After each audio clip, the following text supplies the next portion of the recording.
Cienītās dāmas un augsti godātie kungi, cienītās jaunkundzes un jaunkungi, jūsu uzmanībai viņas ekscelence krasta zemes valdniece.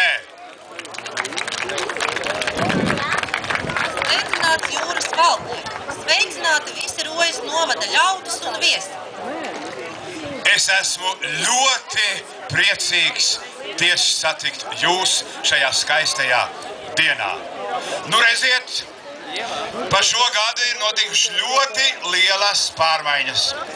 Gads ir pagājis, un lielas lietas mums jārisina. Un tās lielās pārmaiņas ir tas, ka atkal tās zemes robeža tiek mainīta. Vēl pirms neilga laika kāda robeža tika izvesta, un divi apvienojās vienā lielā veselā. Bet nu ir pienācis laiks, kad tas viens lielais veselais ir atkal jāsadala uz pusēm. Jūrā jārok Kupicas, un Rojas ūdeņi ir jādala no kaimiņu austrumu robežas. Tā ir? Vai tas ir pareizi? Nu un tāpēc mums atkal ir jāuzliek zīmogi un jāparakstās. Mēs jums parādīsim to karti, Rojas jūrmalas karti, tā, un jūs paši savām acīm varēsiet redzēt. Te ir jūrmala. Paiet puiši, uz priekšu bišķiņ. Tā ir jūrmala. Un tieši pa lapas vidu tā jūrmala ir atkal jāsadala. Un valdnieks sakiet, kurā pusē ir Roja un kurā tie austrumi? Labā pusē Roja. Tātad labā pusē ir Roja un kreisā pusē austrumi. Es jūs apsveicu ar šo atkal jauno zemes dalīšanu, un es jums novēlu, lai turpmāk vairs tā nekad nebūtu jādala, jo citādi tās jūras robežas ilgi nevarēs izturēt un vispār var pazust uz visiem laikiem. Paldies! Un tagad mums te zīmogi. Parakstu mēs uzlikām. Paldies! Paldies zemes krasta valdniece par šo parakstu un vēlu jums veiksmi! Paldies! Es arī ceru, ka tas atkal vairāk nemainīsies, bet ir dzīvē dažādas stabilas un nemainīgas vērtības. Un tie ir svētki jūrai. Jau 60 gadus Rojas novadā svin šos svētkus.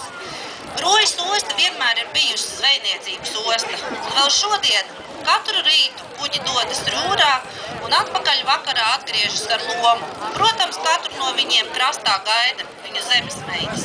Rojas novadā darbojas arī dažādi zvejniecības uzņēmumi. Mēs varam lepoties un priecāties, ka mūsu jaunieši vēl joprojām savas nākotnes ieceres dzīvē saista ar jūrniecību, zvejniecību, un ceru, ka šīs tradīcijas Rojā nekad neizzudīs.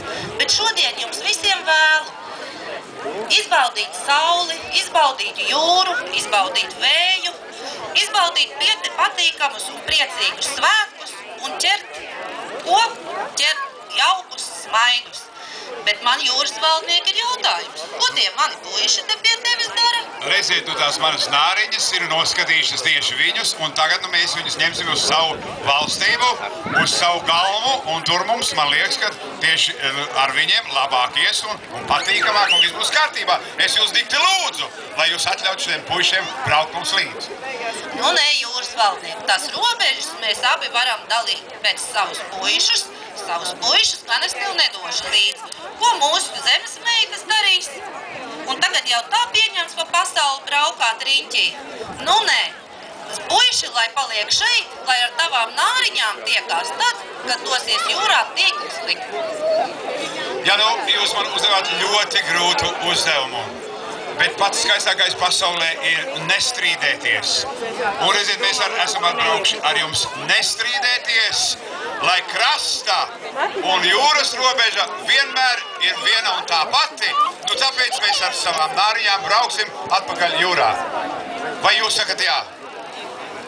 Un ko tad jūs darīsit?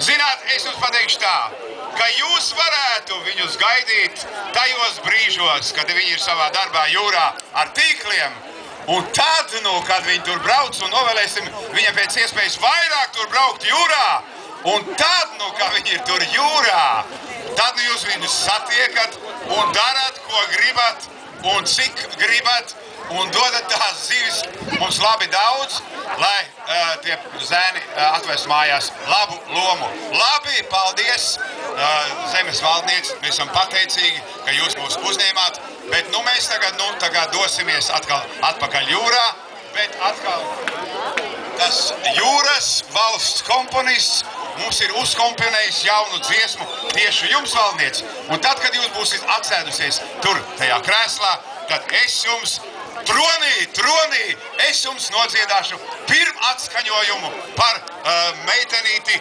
Zivtiņu.